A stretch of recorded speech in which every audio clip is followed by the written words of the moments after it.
बिस्मिल्लाहिर्रहमानिर्रहीम। मेरा नाम प्रोफेसर डॉक्टर फरीसा वकार है और आज हम बात करेंगे कि सिजेरियन, आपको पता है आजकल काफ़ी कॉमन ऑपरेशन हो गया, और सिजेरियन के बाद क्या करना चाहिए, कैसे एहतियात करनी चाहिए, इसके ऊपर हम आज डिस्कशन करेंगे। एक दफ़ा सिजेरियन सेक्शन जैसे हो गया मरीज का, हॉस्पिटल के अंदर मरीज को हम फौरन ही अगले ही दिन हम उसको वॉक करवाते हैं। वॉशरूम जाने की इजाज़त है, वॉक करने की इजाज़त है, और जब ये मरीज घर चला जाता है तो उसको हम ये इंस्ट्रक्शन देते हैं कि वो मोबाइल रहे, यानी वॉक करते रहे, पानी ज्यादा पिए, इसलिए कि सिजेरियन सेक्शन के बाद टांगों में खून जमने का चांस ज्यादा है। तो अगर पेशेंट बिस्तर पे चढ़ के लेट जाएगी कि मुझे दर्द हो रहा है, तो फिर तो टांगों में खून जमने का चांस ज्यादा हो जाएगा, और उसके साथ जब वो क्लॉट टांग में से निकल के खुदा न खास्ता फेफड़े में जाता है, इसको हम पल्मोनरी एम्बोलिज्म कहते हैं, और उसके साथ मरीज वो एक जानलेवा कंडीशन है। तो इसलिए बेहतर ये है कि पेशेंट चलती फिरती रहे, ऑपरेशन के बाद ज्यादा मोबाइल रहे, पानी ज्यादा पिए, ज्यादा से ज्यादा पानी पिए, इसलिए कि आमतौर पे घरों में उनको ये कह दिया जाता है कि जी आपने पानी नहीं पीना, कम पानी पिए, पेट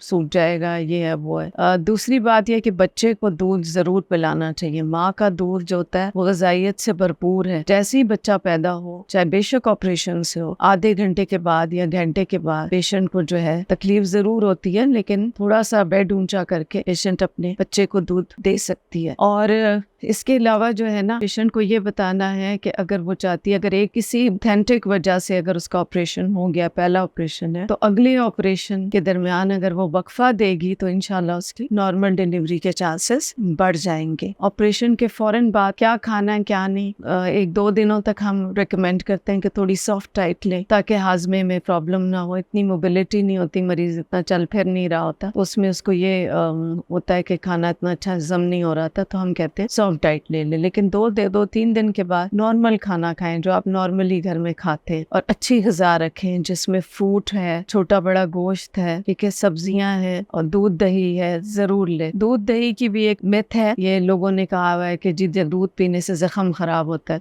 अल्हम्दुलिल्लाह ऐसा कुछ नहीं है, बिल्कुल भी जख्म खराब नहीं होता, और दूध दही में एक ताकत होती है, वो प्रोटीन है, उसके अंदर कैल्शियम है कि जख्म जल्दी ठीक हो। इसी तरह फ्रूट लेने से, गोश्त लेने से भी जख्म जल्दी ठीक होता है। पेशेंट को मोबिलाइज्ड रहना चाहिए और काम करने के लिए हैवी वर्क नहीं करना चाहिए। 1 महीने तक, 1-1.5 महीने तक हैवी काम ना करें, लेकिन बाकी लाइट वर्क। ज़ाहिर है, एक अगर माँ के और भी बच्चे हैं और सिजेरियन हुआ है तो ऑब्वियसली उसने अपने घर को भी चलाना है, तो मोबिलिटी रखने से कोई प्रॉब्लम नहीं होती, सिर्फ बहुत हैवी वेट्स ना उठाएं तो बेहतर रहेगा। Thank you so much.